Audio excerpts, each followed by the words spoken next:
live in Vietnam, so I can validate that the design aesthetic there and in Taiwan is substantially different.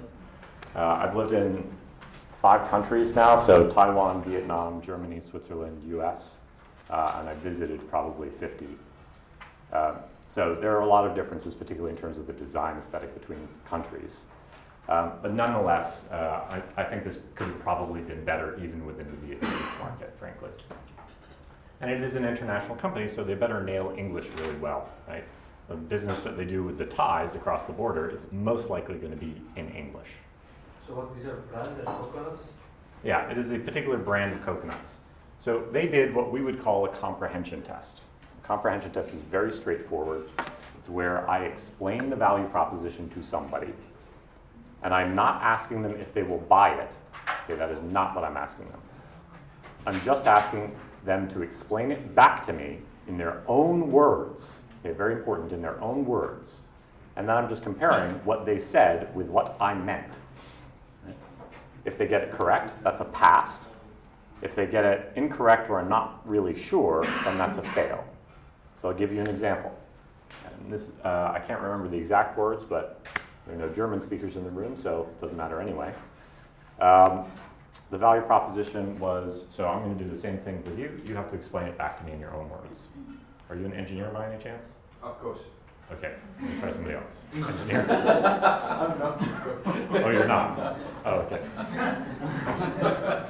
What? That's an unusual place to put sarcasm in this conversation. Are you an engineer? Yes.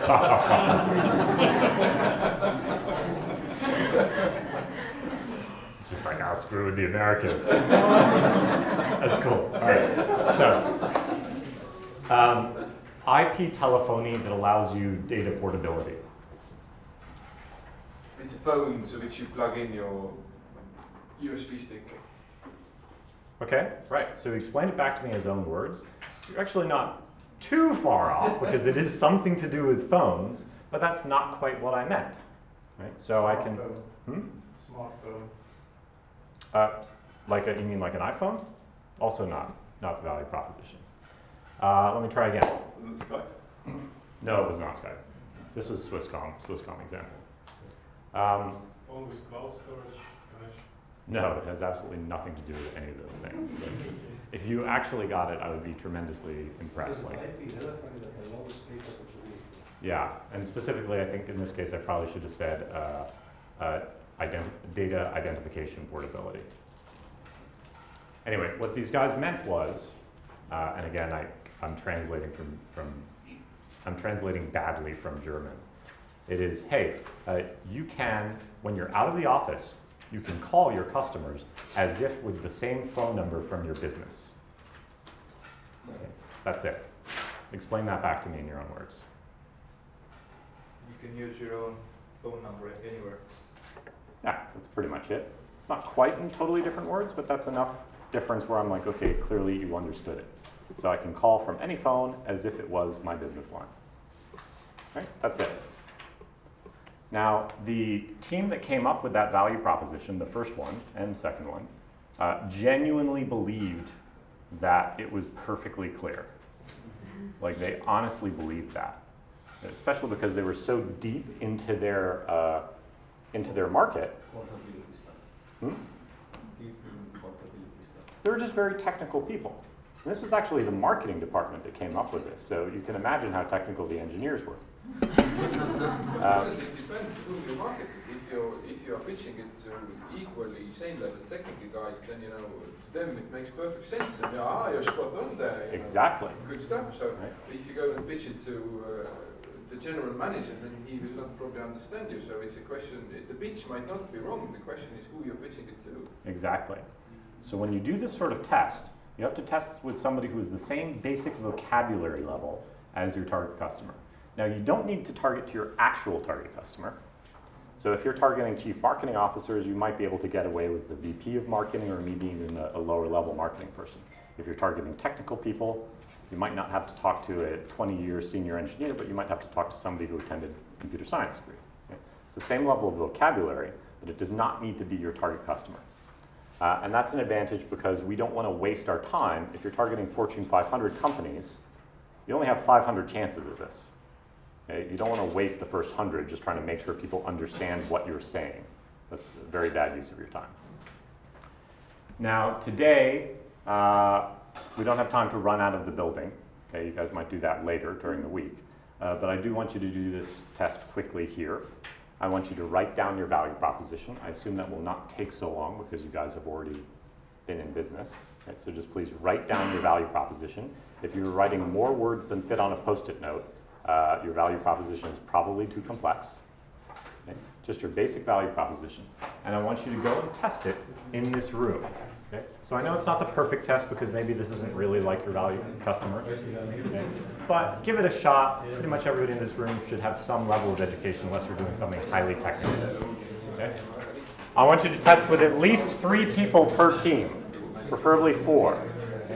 So, hold on. Everybody understands? So I'm going to give you maximum 7 minutes. I'm going to time you. And I want each team to test with at least, say, 4 people. So that means each of you write the value proposition down, go to other people, show them the value proposition, take it away, make them explain it back to you. Okay? And if they can do it, mark it yes. If they can't, mark it no. And do yourself an extra favor. If they don't explain it back correctly, or if they explain it back correctly with really interesting words, write those down. So this is the revised landing page from the coconut sellers. Okay? Pretty clear what they're talking about now. Right? Almost impossible to not understand that they clearly sell coconuts. They've changed their tagline, and you can see "Live in Coconuts," which sort of implies a health angle, I think, but perhaps that might be better. But it's certainly all natural, organic, very clear. This is meant to be a little bit healthy. Trace the coconut, really? What is this? Trace the coconut. You know what? I've never actually noticed that.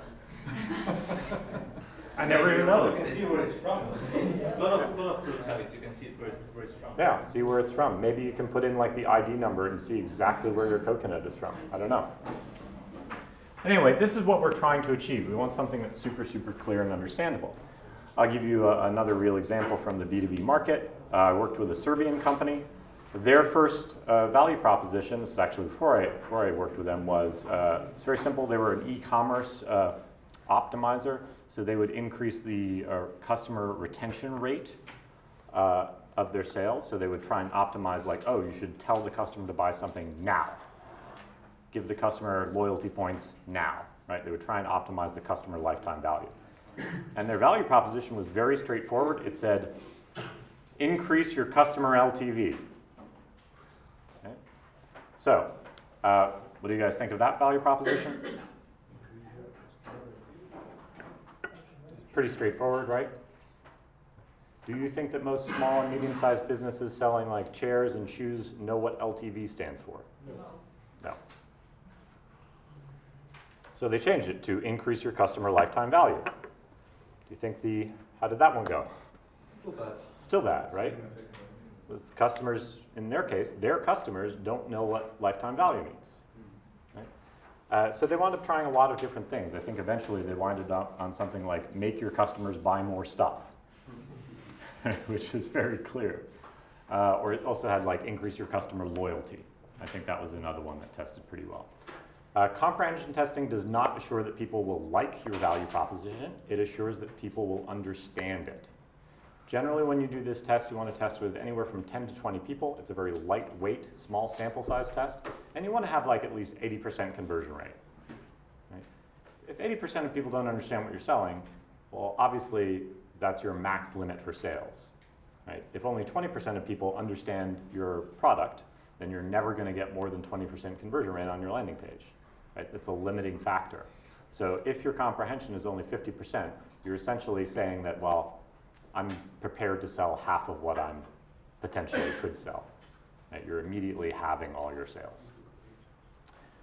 So when you did this, and I know this is an artificial environment, like what happened? Did the other person understand everything perfectly? So-so?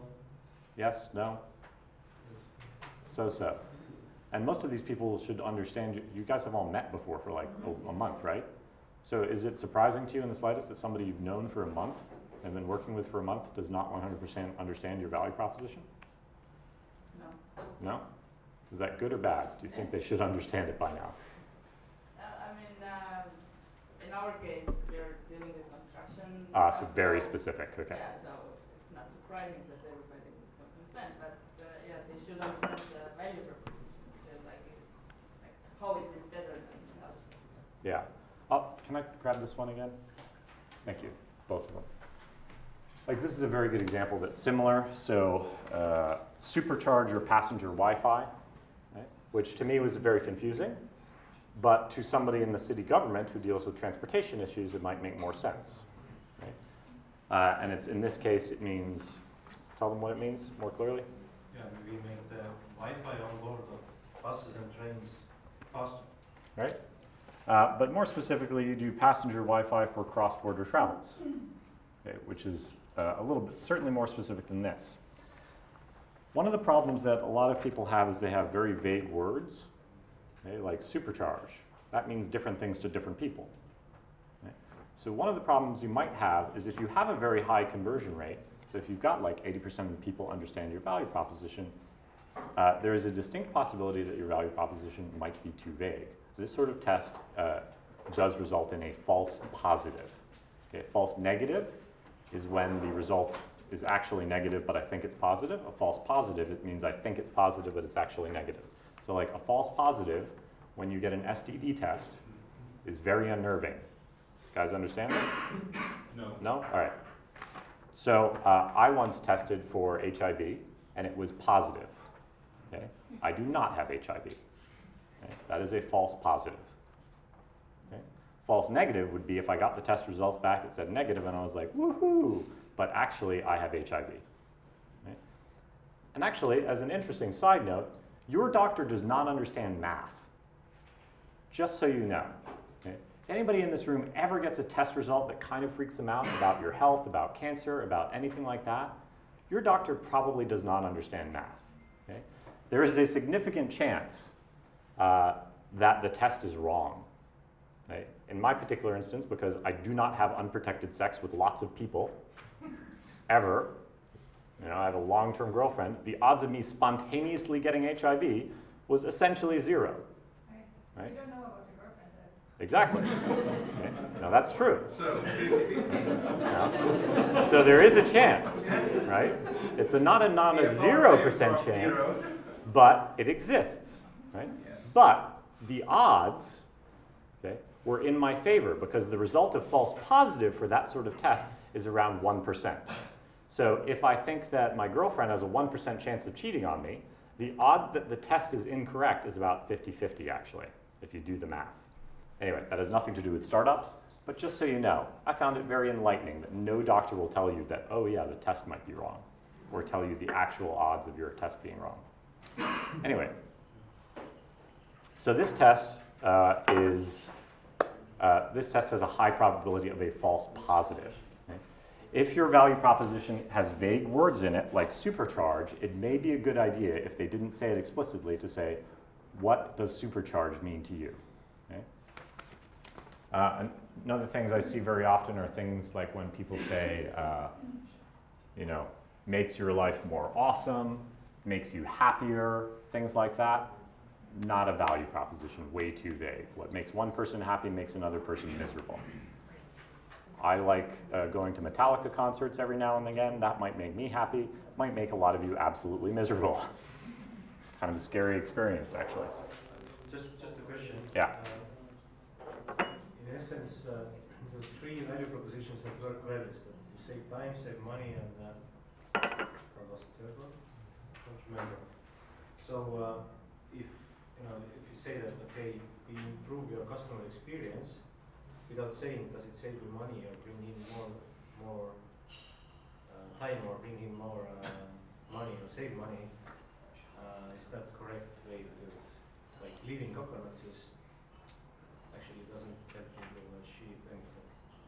Yeah, I agree. I think that's a little vague. I would probably still advise them to do a comprehension test, but they can do a comprehension test on the entire page by showing it to people and then taking it away and asking them to describe it.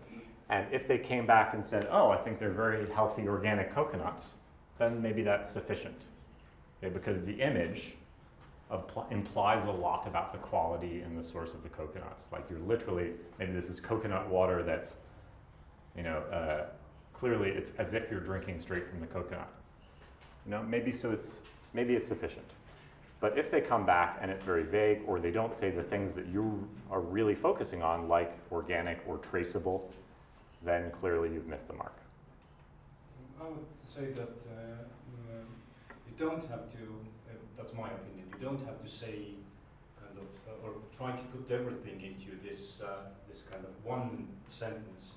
No. But you touch the most important point, meaning that for you, as I understood from this, the biggest kind of value for the bus service provider is that there is kind of a fast and reliable Wi-Fi. I would even maybe say this, that faster and maybe faster Wi-Fi for your passengers or something like this.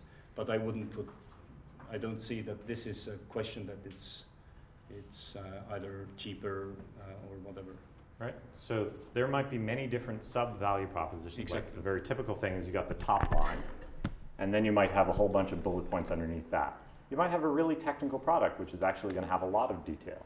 And you could test those things systematically. Here we're just asking you to give the top line. But underneath you might have some other things. Now you could comprehension test them individually. You could comprehension test them all together.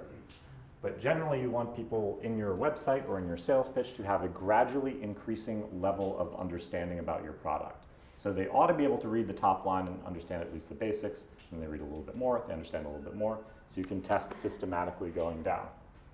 Does that make sense?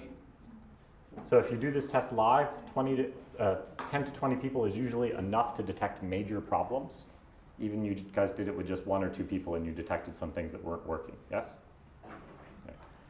So 10 to 20 is enough to detect major problems. You want an 80% conversion rate. If you do this online, 50% is probably good enough. Okay, when you do this test with 5secondtest.com, you guys familiar with 5-second test? No? Okay, so 5secondtest.com is a website where you can run a number of short, simple tests. In their case, the main thing that they're known for is you get to upload a picture, and then it shows that picture to the customer for 5 seconds. And then it takes it away and you can ask them questions. And one of the questions can be, what does this website do? Or what does this company sell? Is it region specific? Is it? Region specific? No, I don't believe so. I think you can do that because it's now been acquired by usertesting.com. So there may be ways to do that. I haven't checked recently. But this is a pretty simple test to run. Even if you do it on Mechanical Turk, you can do it that way. And you can select participants by region in that case. But again, the one thing you have to look for there is, am I targeting the right people? They don't need to be your customer, they need to speak the same language. Now, that was a stretch, not a question. Again, sorry I spent so long on this, but I want to make sure it's absolutely clear. This is a really important tool, especially if you're going into other countries. Okay. Maybe I'll show you tomorrow a wonderful slideshow of ridiculous signs that I've collected. People mistranslate stuff all the time. It's very consistent. There are all sorts of really bad marketing stories, some of which are actually not true. You guys know the story about the Chevy Nova? No? It's a car, right? Okay, so it's a car. They tried to sell it in Mexico, and Nova means doesn't go in Spanish. Now, as it turns out, that story is actually not true. Never happened. But there are plenty of other stories that are true, like UPS. Here in Estonia. Oh, yeah? Yeah, one company wanted to bring in cigarettes. It was named Kool with K, and it means school in Estonia. It means who? School. School. Yeah, so Oh. you can sell school cigarettes here. No, that's very bad, yeah. I agree with that. There was another one in Germany where, now I can't remember the German word, but they used the German word for cyclone. Yeah, the German word for cyclone. And they used it, I can't even remember, oh, it was for sneakers. Okay, so they used the word cyclone for sneakers because, yeah, it's cool, it runs very fast, right? Unfortunately, it happens to be the same name as the gas they used in concentration camps. So, not good. Okay, so comprehension tests, it's not the primary focus to identify cultural boundaries, but you can see where it might have been extremely useful very quickly. Like, oh, cyclone, yeah, that's, you probably don't want to use that in the name. It's a very basic, very simple test that you can use. Okay, that's all I'm going to talk about for value proposition testing. Just add the comprehension test to your list of tools.